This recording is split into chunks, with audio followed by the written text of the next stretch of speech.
परमानंद माधव श्री चैतन्येश्वर। हरे कृष्णा। सगळ्या भक्तांचं स्वागत आहे आजच्या आपल्या कार्यक्रमामध्ये।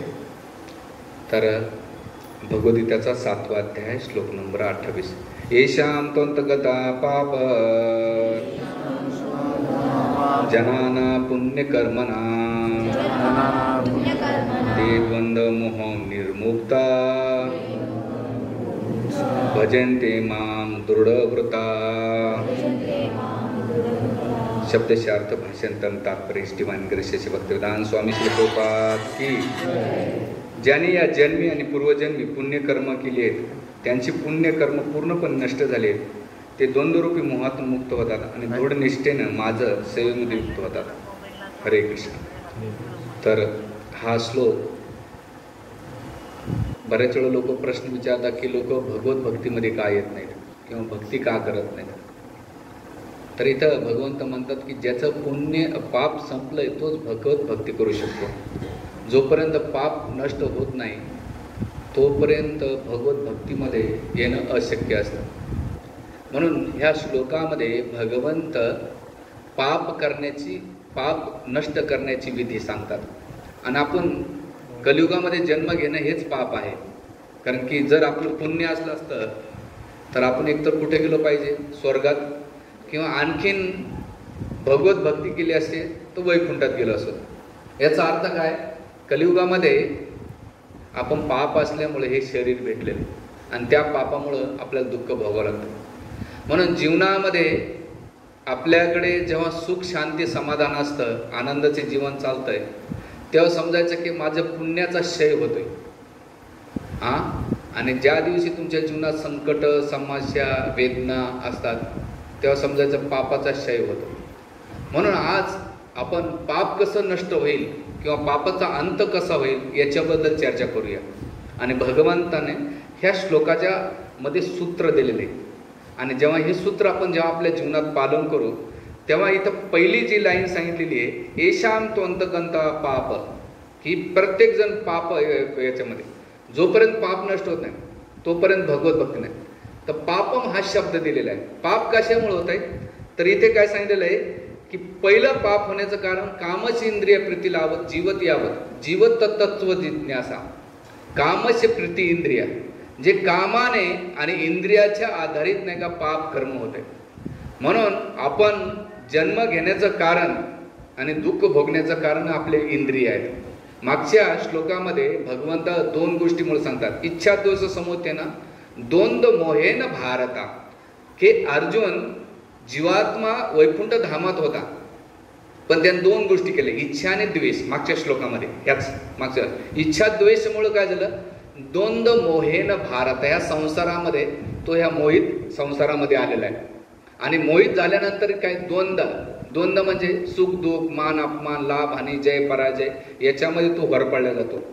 म्हणून इथे जे कामश इंद्रिय प्रती लाभ आहे जीवत यावत, त्याच्या इंद्रियाच्या प्रती एवढं आकर्षण अटॅचमेंट असते की तो पुण्याकडे वळू शकत नाही।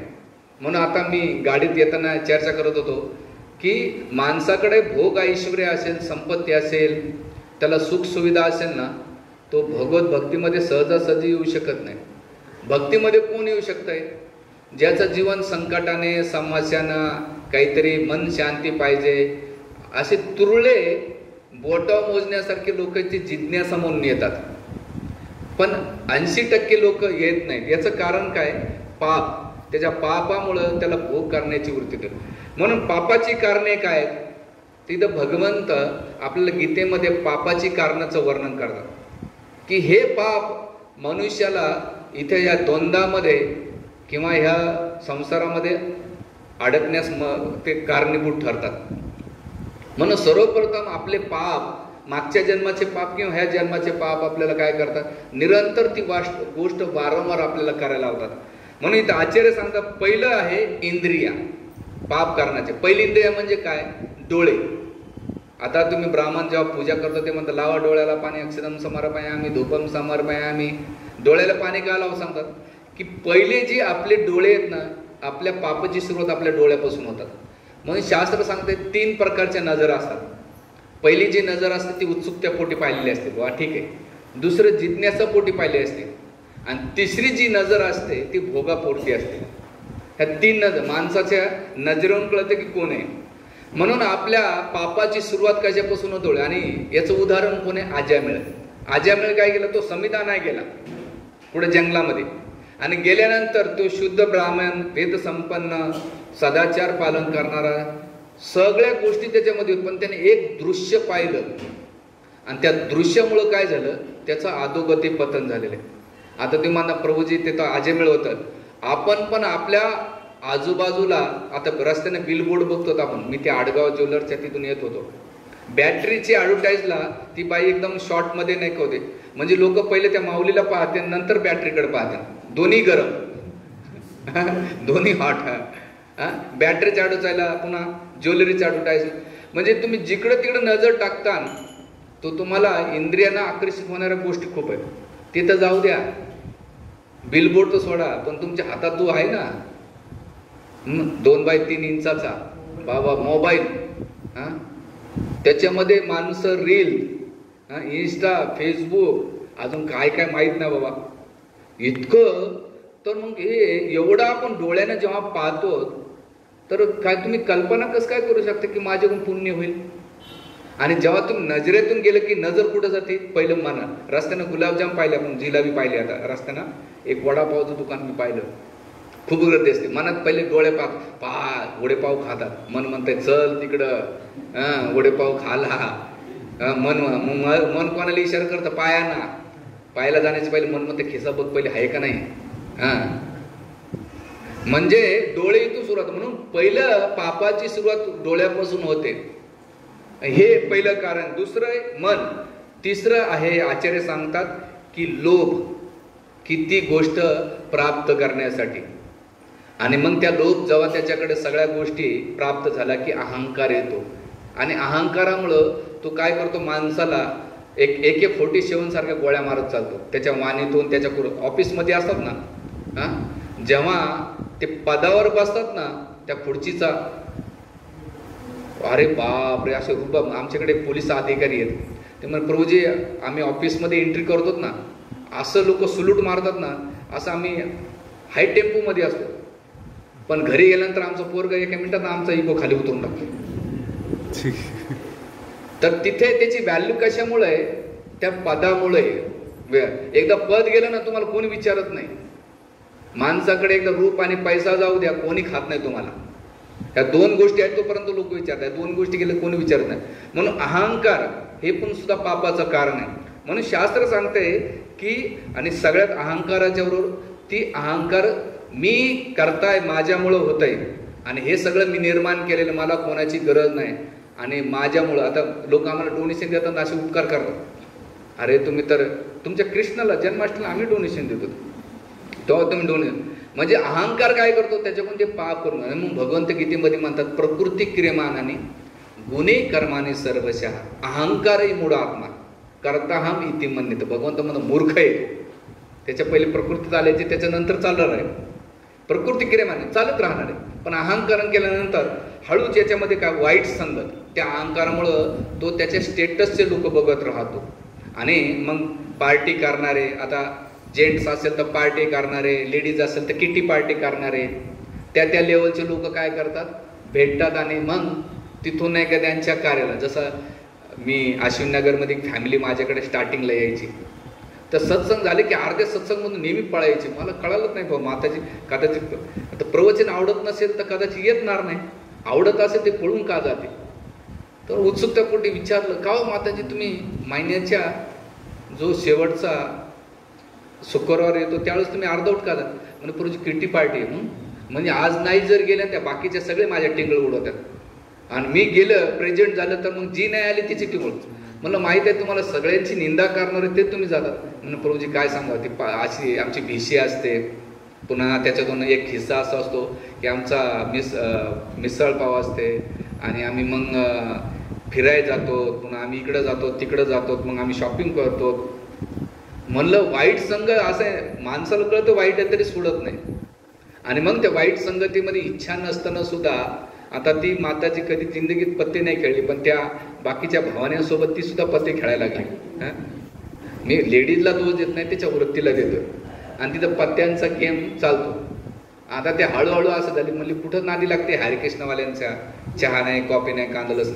मला माझं प्रवचन 100 प्रवचन इले एवढं फिट नाही करू शकलं, त्या एका बाईनं तिला कन्व्हिन्स करून टाकलं, अरे मजा करायचे दिवस आहे, नंतर तर देव करायचंच आहे.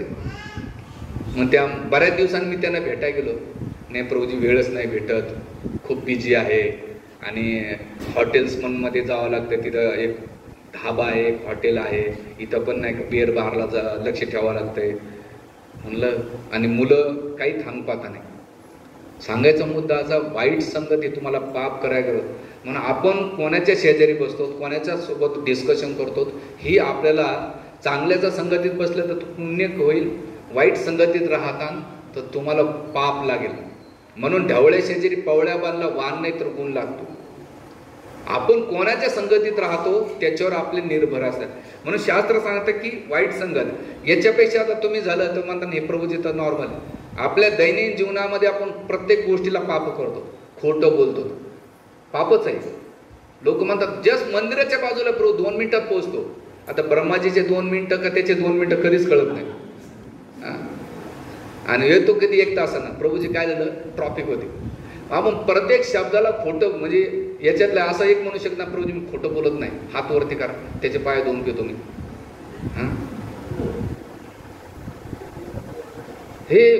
हे सुद्धा पाप आहे.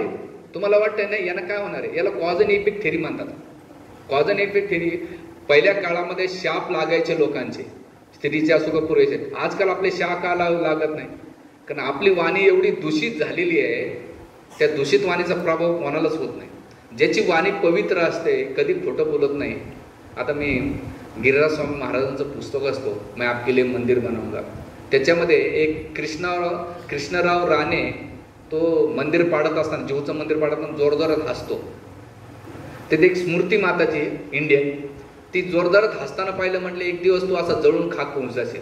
तिनं असं तळ, कारण मंदिर पडतंय राधा राजबिहारीचं आणि जोरदारात हसतोय.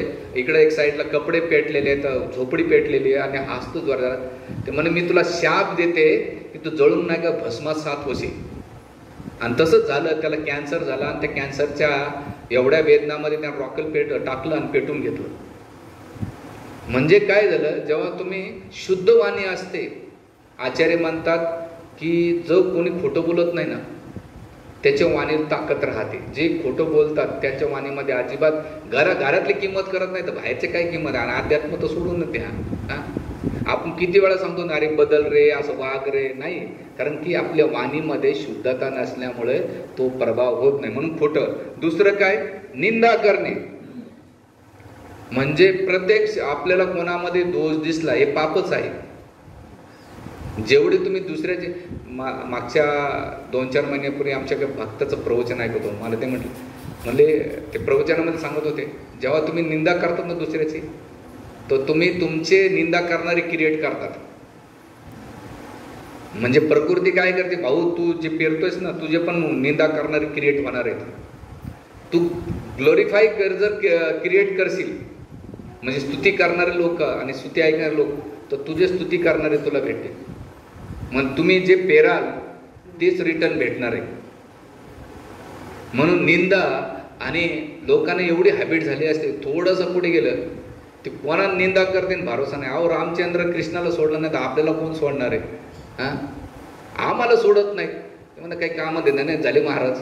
ठीक आहे भाऊ, आम्हाला घरी खायला भेटत नव्हतं, मंदिर देत होतं. मग निंदा कर, आणि निंदा करणाऱ्याचं तोंड धरू शकत नाही, हे पण पाप आहे. त्याच्यानंतर काय, चुगली करणे. काही नसलं आणि एखादीशी जमत नसेल, आ बापरे त्यांना चुगली.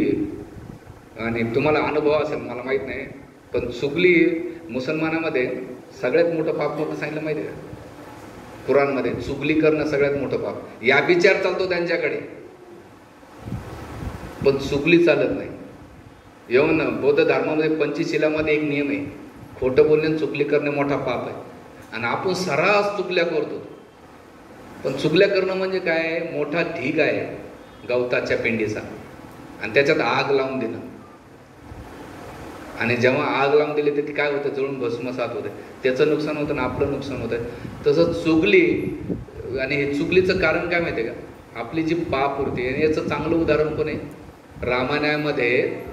मंथराने कैकेयीकडे चुगली केली, तसं वास्तविक काहीच नव्हतं, पण त्याचा दुष्परिणाम काय झाला? ज्याची चुगली ऐकली, कैकेयीच्या जीवनातून भगवान रामचंद्र गेले, आपले पुत्र गेले, दशरथ महाराज गेले, आणि जीवनभर कलंक लागला एक चुगली ऐकल्यानंतर. आणि चुगली करणारा मंथराला काय झालं नंतर त्याचं काही थांगपत्ता नाही, पण शत्रुघ्नानं फटके दिलेलं वर्णन नाही, तिच्या तोंडापायी मार खाल्ला तिनं.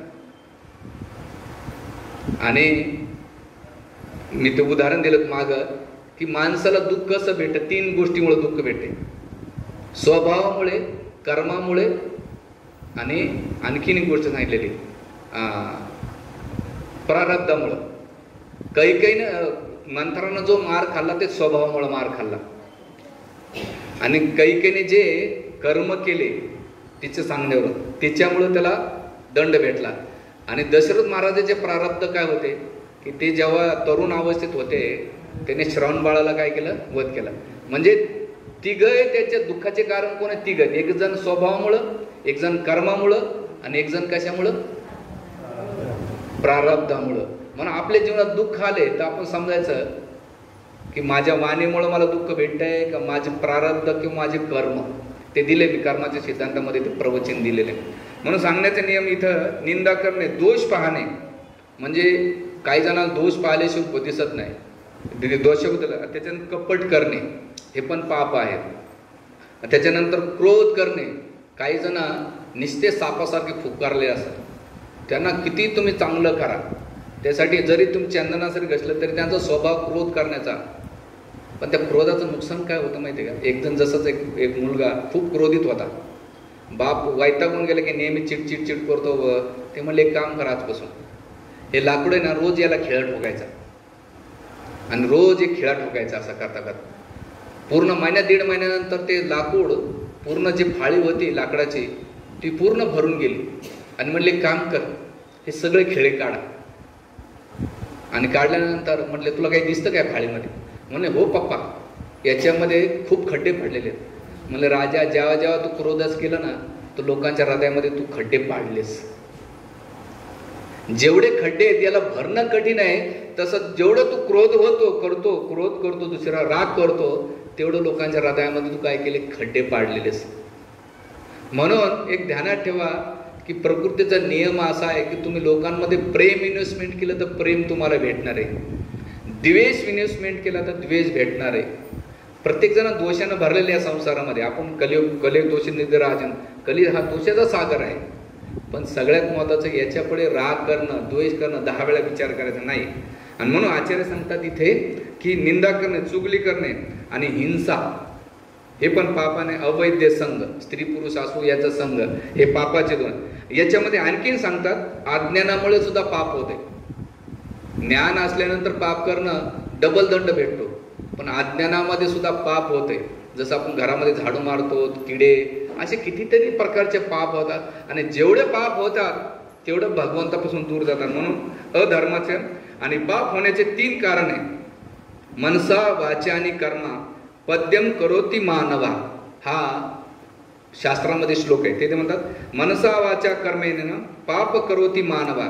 या 3 गोष्टीमुळं त्याला दंड भेटतो.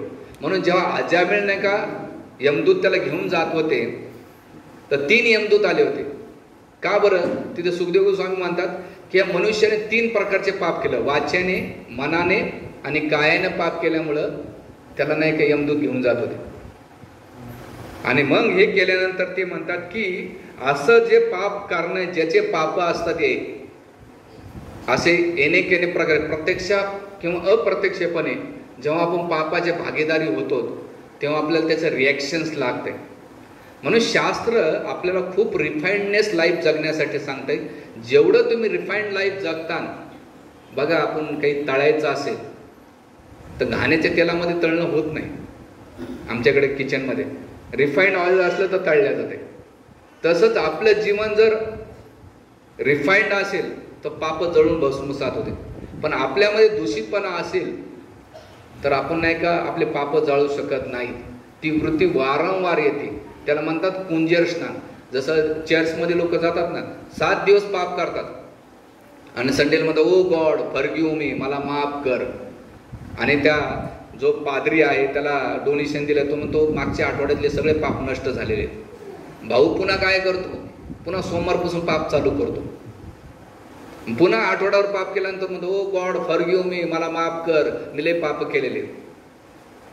असं काय होतं, याला म्हणतात कुंजर स्नान. वारंवार पाप करायचं, पुन्हा त्याच्या जसं हाती जातो नदीमध्ये स्नान करतो, बाहेर येऊन पुन्हा माती उधळतो, पुन्हा उधळून काय करतो, पाण्यात जातो, वारंवार त्याचं चालतंय. याला म्हणतात कुंजर स्नान. लोक काय करतात, 1 महिना श्रावण, 1 महिना श्रावण, आता बाकी महिने रावण.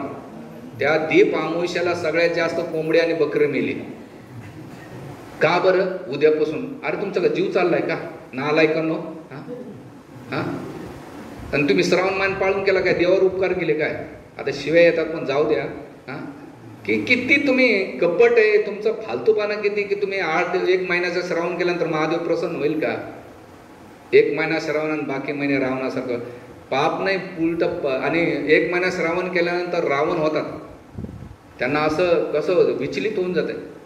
तर कस काय ही जर पाप वृत्ती असेल आपल्या मनामध्ये, आपल्या कायामध्ये, आपल्या कृतीमध्ये, तर भगवंताची भक्ती अशक्य आहे. म्हणून शास्त्रांत या पापाला नष्ट करायचं असेल तर आपल्याला इथं फॉर्म्युला देतात. काय देतात ते म्हणतात, श्रीमद भागवताचा 1 स्कंद 2 अध्याय श्लोक नंबर 16 मध्ये म्हणतात, शुश्रूषा श्रद्धानस्य वासुदेव कथा रुची श्याम महत सेवया विप्र पुण्यतीर्थ निवेशय. ह्या श्लोकाच्या पहिल्या लाईनमध्ये काय सांगितलेलं आहे की स्नात महत सेवया. पहिलं जर पाप नष्ट करायचं असेल तर पहिला फॉर्म्युला सांगतात ते साधू संतांची सेवा करा. कारण संतांच्या संगती तोच मनोमार्गते. म्हणजे कदाचित भगवंताचं लक्ष तुमच्यावर नसेल, पण भगवंताचं लक्ष त्या भक्तावर असेल आणि त्या भक्ताच्या बाजूला तुम्ही असेल, तर त्या भक्ताच्या लक्षाबरोबर भगवंताचं लक्ष त्याच्या बाजूच्या व्यक्ती जाते. जसं कोण्या मोठ्या व्यक्तीचे लोक फोटो काढतात, आपलं कोणी काढत नाही, पण आपण नुसतं मोठ्या व्यक्तीच्या बाजूला जरी उभा राहिलो तर त्या व्यक्तीच्या बरोबर आपल्याला काय होतंय, आपला पण फोटो निघतो. तसंच पहिलं स्नात महत सेवया, महत सेवा जर तुम्ही करता त्या व्यक्तीची साधूची, तर भगवंताची कृपा त्याला भेटते, त्याच्याबरोबर त्याला पण भेटते. म्हणून त्या साधूचे, आणि तो साधूचं काय लक्षण आहे, आता तो साधू आहे ना, त्याचं पहिलं लक्षण आहे वासुदेव कथा रुची. त्याची वासुदेवामध्ये रुची असली पाहिजे. कोणामध्ये? वासुदेव. वासुदेवाच्या कथेमध्ये, नामामध्ये, भक्तीमध्ये रुची असते. साधू म्हणजे भगळ कपडे घातले, दाढी वाढवले, ले चेले चपाटे येतं, नाही नाही, अजिबात नाही. त्याचं पहिलं लक्षण आहे वासुदेव कथा रुची. त्याचं वासुदेव कथामध्ये रुची असली पाहिजे. ती रुची त्याला असेल तर त्याच्या बाजूच्या लोकांना ती रुची तो प्रदान करू शकेल. याच्या हृदयामध्ये जर इच्छा असेल, आकांक्षा असेल, तर तो आपल्या भक्तांना, शिष्यांना तीच रुची देऊ शकेल तो. म्हणून वासुदेव कचिरते. आणि मग अशा कथा रुचीमध्ये झालं तर काय, विप्र पुण्य तीर्थ निवेशयात. ते पुण्य तीर्थ आहे. तीर्थ म्हणजे काय, आपण तीर्थामध्ये जाऊन पाप धुतो, पण अंगाचा मळ निघतो, मनाचा मळ निघत नाही. त्या तीर्थामध्ये अंगाचा मळ निघतो, पण साधूच्या संगतीत राहताना तर पुण्य प्राप्त होतात आणि पाप सुद्धा नष्ट होते. आता त्या साधूची सेवा कशी करायची, जाऊन पाय दाबायचे, पाय वाढायचे? अजिबात नाही की प्रभूजी आम्ही सेवा करू. नाही, सेवा म्हणजे त्याने दिलेला जो उपदेश आहे तो तंतोतंत पालन केलं. एकदा असंच म्हणला, प्रभूजी मला तुमची धोती धरायची. मला कशाला रे भाऊ? नाही, मला तुमची धोती धरून ठेवायची. मला नको धरू, प्रभुपादांची धर. आमची धरती धर सोडशील, भरोसा नाही. धोती धरणं म्हणजे काय, प्रभुपादाने दिलेले उपदेश आहे त्यांचं पालन करणं, याला म्हणतात. म्हणून काय होते, पुण्य. आणि असं केल्यानंतर पुण्य तीर्थ केलं तर याचं फळ काय होतंय, तर दुसऱ्या श्लोकामध्ये सांगतात, शृणंता सो कथा कृष्ण पुण्य श्रवण कीर्तन. अशा साधूच्या संगतीत राहिल्यानंतर काय होते, शृणंता सो कथा, भगवंताच्या कथा ऐका भेटतात. कोणाच्या? कृष्णाच्या. आणि असं झाल्यानंतर पुण्य श्रवण कीर्तन, त्याच्या जीवनामध्ये पुण्याची वाढ होते. कशी वाढ होते? जोरात होते. आणि झाल्यानंतर काय होते, पुण्य श्रवण. आता तुम्ही 2 पुण्य करतात, दान धर्म करणं, तीर्थयात्रा करणं, किंवा पानपोई करणं, झाडे लावणे, किंवा वृत्त कैवल्य करणे, आणखीन काही पुण्याच्या कार्य करणं. पण त्या पुण्यामुळं तुम्हाला भोग ऐश्वर्य भेटल. पाप केलं तर दंड भेटल, पण ते पुण्य पाप काही कामाचं नाही. खरं पुण्य कोणतं आहे? कृष्ण पुण्य श्रवण कीर्तन, भगवंताबद्दल कथा ऐकणं, ते पुण्याच्या आधारावर तुम्ही भगवंताला प्राप्त व्हा. त्या पुण्यामुळं तुम्ही पाप जळून भस्मसात करू शकतात. या भौतिक संसाराच्या पुण्यानं पाप भस्म होऊ शकत नाही. म्हणून इथं काय होणार? कृष्ण पुण्य श्रवण कीर्तन. आणि मग झाल्यानंतर काय? हृदयस्थो ह भद्राणी, हृदयातले काय होते? भद्र. भद्र म्हणजे जी पाप करण्याची वृत्ती काय होते? विदुनोती श्रुताम, जळून भस्मसात होते. जसं एखाद्या वाळलेल्या गवताला जर तुम्ही काडी लावली तर जळून भाजू, तसं हृदयातले काय होत आहे? हृदयस्थो ह भद्राणी विदुनोती श्रुतम सताम, लगेच त्याच्या जळून भस्मान कोण करतंय? भगवंत करतात. आणि केल्यानंतर कसं होत आहे? पुढच्या श्लोकामध्ये लगेच सांगतात, नष्ट प्रायेषु भद्रेषु, त्याच्या हृदयातले सगळे प्राय, भद्र म्हणजे सगळे पाप काय होतात? जळून भस्मात होतात. काय होतात? पण ते कसे होतील? ते पाप कसे नष्ट होतील? नित्यम भागवत सेवया. त्या पापाला जर तुम्हाला तर नित्य म्हणजे जसं श्वास घेतात ना, तुम्ही 2 मिनिटं बंद करा बरं, काय होत आहे? तर जसं केलं नित्यम म्हणजे लोक म्हणतात ना 7 दिवस भागवत सप्ताह झाले की 8व्या दिवशी दूरदर्शन TV नाही. 7 दिवसानंतर तुमची भक्ती चालू होते. नित्यम म्हणजे जसं तुम्ही श्वास घेतात, तहान लागली की पाणी पितात, 3 टाइम या बॉडीमध्ये भरत राहतात, जसं बॉडीची गरज आहे तसं भक्तीमध्ये नित्यम भागवत सेवा आहे. आणि केल्यानंतर कोणाची सेवा आहे? भगवती उत्तम श्लोके, भगवंत. उत्तम श्लोक म्हणजे काय? जे तमोगुण आहे, तमोगुणामुळे पाप होतं, रजोगुणामुळे. उत्तम श्लोकाचं गुणगान केल्यानंतर भगवान विष्णूंचं एक नाव आहे उत्तम श्लोक. उत्तम श्लोके भक्तिर्भवती नैष्टिकी, अशा व्यक्तीला भगवत भक्ती प्राप्त होते. लक्षात येते तुम्हाला? सिक्वेन्स जड जात नाही ना? पाप नष्ट करायचं असेल तर नित्यम भागवत, नष्ट प्रायेषु भद्रेषु नित्यम भागवत सेवाया भगवतीश उत्तम श्लोके, भगवंत. आणि भगवत भक्तिर्भवती नैष्टिकी, त्याची भगवंताच्या भक्तीच्या प्रती नैष्टिकी निष्ठा, अधोश्रद्धा तथा साधू संग भजन क्रिया अनर्थ निवृत्ती. अनर्थ निवृत्ती म्हणजे पापवृत्ती निघून जाते. आणि मग निष्ठा, रुची, भाव आणि प्रेम प्राप्त करतो. आपली गाडी कुठं अटकलेली आहे? अनर्थ निवृत्तीमध्ये का? पाप. जप करायचा झोप येते, ग्रंथ वाचायचा आळस येतो, सत्संगाला जाऊ दे आज प्रभूजी काय सांगते वेगळं तेच सांगणार.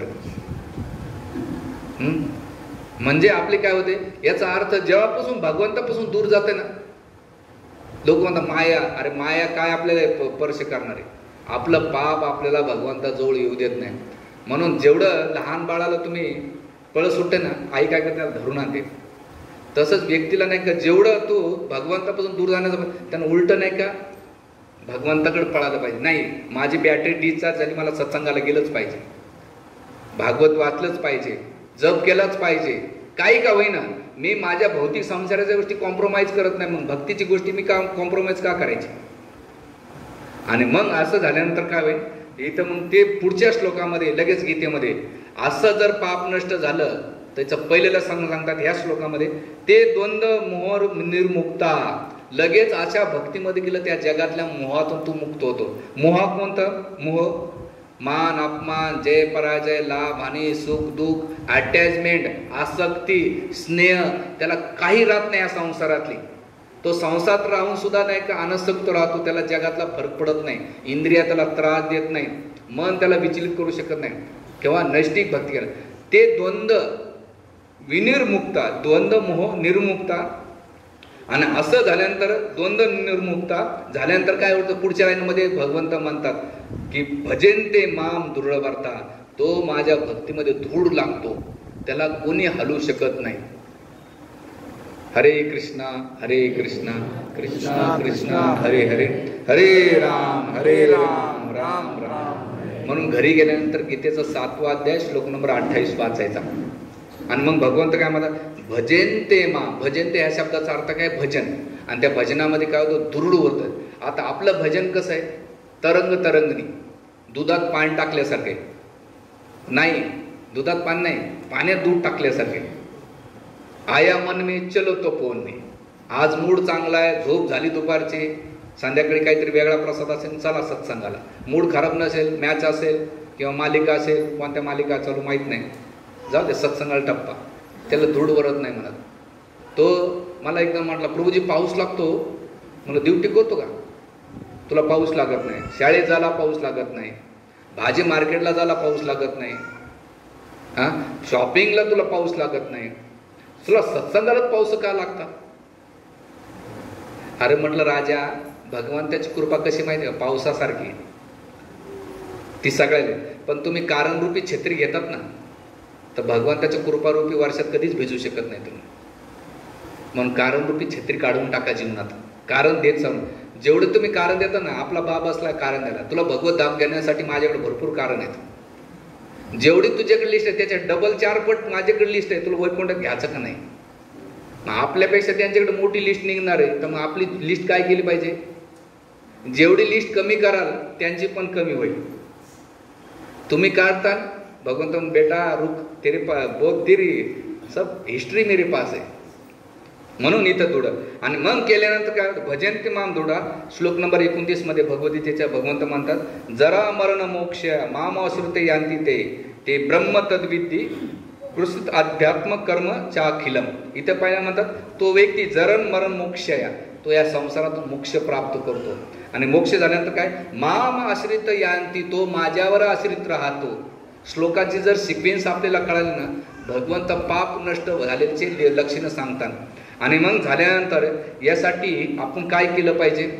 तर सगळ्यात महत्त्वाचे भक्तीची सुकृती वाढवली पाहिजे. आता तुम्ही म्हणता, प्रभूजी हे प्रवचन आम्हाला पल्ले नाही पडलं, हरकत नाही. आता तुम्ही भक्तीची सुकृती कशी वाढवायची? तर शास्त्र सांगतंय की अज्ञात सुकृती म्हणतात. भले तुम्हाला कळू न कळू प्रवचन येऊन निस्तं बसा, पुण्य वाढत चालतंय. कोणतं? भगवत प्राप्ती. तुम्हाला प्रसादाबद्दल भाव नसेल, खिचडी असेल, काय असो, इथं भगवंताला केळं लागतात, आरती झाल्यानंतर घ्या भोग, ती प्रसाद खाऊ. तीर्थयात्रेला तुम्ही जाता, त्याच्यामध्ये आग्रह सुकृती. तुम्ही कोणाला दान दक्षिणा दिली, ब्राह्मणाला, वैष्णवाला, दानपेटीत 1 रुपये 10 रुपये जे काही टाकलं, त्याच्यामुळे काय होईल? हळूहळू तुमच्या पुण्याची सुकृती वाढत चालते. याला म्हणतात आज्ञा सुकृती. आणि मग केल्यानंतर तीर्थयात्रा केल्या, वैष्णवांची सेवा केली प्रत्यक्ष किंवा प्रत्यक्ष रूपाने, त्या सेवेमुळं काय होत आहे? ती सुकृती. आणि मग सुकृती वाढल्यानंतर हळूहळू आता प्रभुपाद जेव्हा अमेरिकेत गेले, त्या हिप्पीनं लोकांनी काय केलं? प्रभुपादाच्या संघात राहिले, नुसतं प्रवचन ऐकले, प्रसाद खाल्ला. प्रभुपादाने त्यांना काय केलं? नुसतं प्रसाद खाऊ घालून त्यांची सुकृती वाढवली आणि कीर्तनात नाचवलं. सगळ्यात पापी दुराचारी होते, नॉनव्हेज खायचे, नशा, ड्रग्स, LSD, गांजा, चरस, त्याच्यानंतर व्याभिचार, मांसाहार त्यांना होतच, सगळे पापामध्ये होतं. पण प्रभुपादाने अशा पापामध्ये सुद्धा त्यांनी काय केलं? संन्यासी, ब्रह्मचारी, मोठे भागवत भक्ताचे प्रचारक बनले आणि जगभरामध्ये त्यांनी कृष्ण भक्तीची लाट आणली. का? तर संतांची, वैष्णवांची सेवा केली, त्यांच्या आदेशाचं पालन केल्यानंतर काय जळजळून भस्म झालं. म्हणून इथे सुकृती वाढण्यासाठी शास्त्र आपल्याला काही उपाय देतात संतांच्या. आता ती काय उपाय? पहिलं उपाय म्हणतात, पहिलं म्हणजे संतांच्या संगतीचा जास्त अनुभव घेतला जीवनामध्ये. जेव्हा आता आपण शरीरात काही व्याधी झाली तर आपण कुठं पळतो? डॉक्टरकडे. शरीराच्या व्याधीसाठी डॉक्टर आहे, मनाच्या व्याधीसाठी, मनाच्या कलमासाठी साधूकडे जा, बसा त्याच्यासोबत, कथा ऐका, तुमच्या त्या संगतीमध्ये तो जळून भस्मसात होणे. दुसरी गोष्ट आहे, हळूहळू जप करण्याचा प्रयत्न करा. 1 माळा असो, 2 माळा असो, 3 माळा असो, जप करा. ते जप कसा झाला पाहिजे? क्वालिटी झाला पाहिजे. जेवढं तुम्ही जप चांगला करता तेवढी तुमची भगवंताच्या प्रती मॅकॅनिकल नका करू. दुसरी गोष्ट. तिसरी ते म्हणतात महत्वाचं, श्रद्धा ठेवा भगवंतावर. आणि श्रद्धा ठेवल्यानंतर ते श्रद्धा ठेवली की हळूहळू होते. 5वी गोष्ट, अहंकाराचा त्याग करा. मी काही नाही, हे पण पुण्याला काम. अहंकार सोडून द्या. मी श्रीमंत आहे, गरीब आहे, काळा आहे, गोरा आहे, मी पैशावाला आहे, मी स्त्री पुरुष, सगळे अहंकार सोडून द्या. कधी कधी मी सामसंग जातो ना, विचार करतो, बदाम खाणारा आणि भाकरी खाणारा दोघांची अवस्था एकच होती. मोठा राजा असो का रंक असो, तिथे एकाच लेवलला आहे. तिथं एकमेव जगात अशी जागा आहे तिथं पक्षपात नाही, ते म्हणजे सामसंग. एकमेव जागा, तिथं पार्सिलिटी नावाचा प्रकार नाही. त्यामध्ये दोघांची लाईन इथंच आहे. बाकीकडे सगळे पार्सिलिटी, पक्षपात आहे. म्हणून हे दिलं. त्याच्यानंतर निस्वार्थपणे सेवा करा, स्वार्थ नका ठेवू. याच्यामुळे काय होईल, सुकृती वाढत. जेवढं तुम्ही निस्वार्थ सेवा करता त्यामुळे सुकृती वाढत. चौथं, असे कर्म करा जे भगवंताला, गुरुला प्रसन्न करणार आहे आणि फळाची अपेक्षा ठेवू नका, त्याच्यामुळे सुकृत वाढेल. सातवी गोष्ट, विचार शुद्ध ठेवा. आणि विचार शुद्ध राहिले की मन शुद्ध होईल. जसे तुमचे विचार असेल तसे तुमचं आचरण, आचरण जसं असेल तुमचा तसा प्रचार होणार आहे. विचार निगेटिव्ह असेल तर तुमच्या मनामध्ये निगेटिव्ह विचार आणि तुमचं आचरण सुद्धा निगेटिव्ह राहणार. पण विचार पॉझिटिव्ह असेल शास्त्रानुसार तर तुमच्या कार्यामध्ये, तुमच्या वाणीमध्ये, तुमच्या चित्तामध्ये तसे विचार आले की मनामध्ये मन शुद्धी होते आणि आचरण तसं तुमचं बनतंय. आपले विचारावर खूप डिपेंड आहे. तुम्ही काय घेतात त्यानुसार तुमचं फ्युचर ठरलेलं राहते. म्हणून इथे सगळ्यात महत्त्वाचं विचारशुद्धी आणि मनशुद्धी ठेवा. आणि भक्तीची जी क्रिया आहे ती मनापासून करा, याच्यामुळे सुकृती वाढेल, पाप नष्ट होईल. त्याच्यानंतर सतत 5 गोष्टी करा. एक म्हणजे भगवंताचं चिंतन करा. ती चिंतन म्हणजे काय, तुम्ही जे प्रवचन ऐकतात ते प्रवचन काय करा, चिंतन मनन करा. आणि मनन केल्यानंतर कीर्तन, विष्णू स्मरण, आणि हे केल्यानंतर नवविध भक्तीची, असं सातत्यानं तुम्ही 4 गोष्टी, याला भक्तीची संस्कृतीची चाबी दिलेली आहे, सारांश मंत्र दिलेला आहे. ते म्हणतात की सत्संग प्लस नामस्मरण, सत्संग प्लस नामस्मरण, नामस्मरण प्लस शुद्ध आचरण, शुद्ध आचरण प्लस सेवा, शुद्ध प्लस श्रद्धा, आणि श्रद्धा प्लस सातत्य, आणि सातत्य प्लस भक्ती सुकृती आणि भगवत प्राप्ती. बेरीज केली तर आपल्याकडे 1 + 2, 2 प्लस झाले 3 केले तर काय होतं, 3 होता. 3 + 2 5, 5 + 3 8, 8 + 2 10. तसंच आणि 10 + 4 0 किती झाले, बरोबर, 100 1000. तसं नोटेमध्ये किंमत कधी ती नोटेची, जेव्हा सगळे 0 वाढवले, 1 नसेल तर राहील का, नाही. तसंच भक्तीमध्ये सत्संग प्लस सत्संग, या सत्संगाचा सेकंड प्लस काय झालं पाहिजे, नामस्मरण झालं पाहिजे. सत्संगात येऊन आले बाबाले भारी नाही, नामस्मरण. सेकंड काय, शुद्ध आचरण. आपल्याकडे 4 नियम आहेत. कोणते, मांसाहार नाही, जुगार नाही, अवैध स्त्री पुरुष संघ नाही, त्याच्यानंतर नशापान, तंबाखू, विडी, सिगरेट, चहा, कॉफी सुद्धा नाही. घाबरू नका, नवीन आले त्याने, जेव्हा तुम्हाला वाटलं तेव्हा सोडा, पण करा. आज 17-18 वर्ष झाले, काही कोण, आम्ही एकदम भारी प्रसाद खातो, तुमच्यापेक्षा जास्त एन्जॉयमेंट आम्ही करतो. आम्ही फिरायला जातो महिन्यातून सगळीकडे, आम्ही काही सोडलं नाही, आम्ही जोडलंय. आपल्याला काय करायचं, जोडायचं भगवंताला. आणि असं जेव्हा, आणि सगळ्यात महत्त्वाचं याच्यामध्ये जे फूड तुम्ही ज्याचं खातात ना ते पण खूप महत्त्वाचं आहे. बाहेरचं नॉन डिवोटीचं जर तुम्ही फूड खातात ना त्याचं पाप येते. दान दक्षिणा तुम्ही एखादा पाप्याला दिलं त्याचं पण पाप लागते. म्हणून तुम्ही कोणाला काय देतात, कोणाच्या हातचं खातात, हे सुद्धा पाप पुण्याचं होतं. म्हणून आपल्या जीवनामध्ये शुद्ध आचरण असलं पाहिजे. सेवा करा, जे काही तुम्हाला शक्य आहे फिजिकली सेवा करा. सेवा केल्यानंतर श्रद्धा ठेवा, भगवंत एक दिवस माझ्याशी चांगलं करते, मला भगवत धामात घेऊन जा. आजे मिळेसारखं घेऊन गेलेले, सगळ्या भगवंताला कृपा प्रदान केलेली आणि कलियुग पतित पावन चैतन्य महाप्रभू सगळ्याला आपल्याला स्वीकारले. आणि सात्य ठेवा, भक्तीची सुकृत वाढली तर अशा प्रकारे पापाचा नाश होईल भगवंत मतात. आणि मग भगवंत मत याच्यासाठी गीतेचा 18वा श्लोक याला म्हणतात फायनल वन, सर्व धर्मान परित्यज्य मामेकम शरणं व्रज अहं त्वं सर्व पापेभ्यो मोक्षामी मा शुच. भगवंत अर्जुनाला लिहून देत आहेत. काय लिहून देतात, सर्व धर्माचा त्याग कर, म्हणजे जे तथाकथित तू धर्म मनात धरलं सोडून सर्व धर्मान परित्यज्य मामेकम, मला मी जे सांगितलं मामेकम आल्यानंतर अर्जुनाच्या मनात भगवंत तुम्हाला गेलं बाकी देव देतात, तर बघा मा सुचे मी लिहून देतो ना, अहं त्वं सर्व पापे भ्यो, मी तुझे सगळे पाप नष्ट करतो. कोणत्या देवता सांगतात, कोणता बाबा सांगतो, कोणती मावशी सांगते, कोणती काकू सांगते की तुझे पाप जळून भस्मसात करते. एकाही शास्त्रामध्ये उदाहरण नाही आहे की त्याने गॅरंटी दिलेली आहे की बाबा माझी भक्ती केल्यानंतर तुमचं जळून पाप भस्मसात करतो. अरे आपला बाप आपल्याला लिहून देतोय की बाबा तुझे पाप सगळे केवळ मला शरणागत होय. आणि त्यांना शरणागत जाणं म्हणजे काय? त्यांच्या आदेशात पालन करणं. गीता सांगितलेली आणि गीतेमध्ये सांगितलेले गीता वाचन करा, भागवत वाचा, हरिनामाचा जप करा. हरे कृष्णा कृष्णा कृष्णा हरे हरे, हरे राम राम राम हरे. अतिशय साधं सोपं आहे. आता तुम्ही म्हणता प्रभूजी आम्हाला एवढं जमत नाही. ज्या 3च गोष्टी करायच्या: सत्संग अटेंड करा, प्रसाद खा. 2 गोष्टी. जमलं तर आयडिशन नवीन लोक असले म्हणून जप करा. जे जप करता त्याने चांगला क्वालिटी करा, जे नाही करता त्याने करा. आणि जेव्हा तुम्ही कन्व्हिन्स होता, तुम्ही कोणती गोष्ट सेंटिमेंटलला अजिबात करू नका, भावनिक करूच नका. फिलॉसॉफिकल अंडरस्टँड करा, तत्वज्ञानाच्या आधारावर करा. तुम्ही लॉजिक लावा, क्वेश्चन विचारा. मी सांगतो म्हणून फॉलो करूच नका. याला तुम्ही काय करायचं, तुम्ही प्रत्येक गोष्टीमध्ये चिकित्सा करतात. बाहेर जगामध्ये वस्तू घेताना चिकित्सा करतात, तसं अध्यात्मामध्ये चिकित्सा करणं हे तुमचं काम आहे. आणि जेव्हा तुम्ही चिकित्सा करता तेव्हा तुम्हाला तुमच्या सगळ्या प्रश्नांची उत्तरं भेटतील आणि आपलं जीवन पापमुक्त होईल. एक दिवस आपण सुद्धा भगवंताची प्राप्ती करू.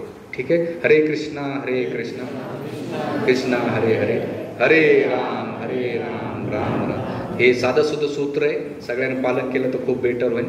आणि मग भगवंत इथं म्हणतात भजन ते मानदोटा. ह्या श्लोकामध्ये खूप काही बोलण्यासारखं याचे उदाहरण पण आहे. ठीक आहे. हरे कृष्णा. कोणा काही प्रश्न, टीका टिप्पणी?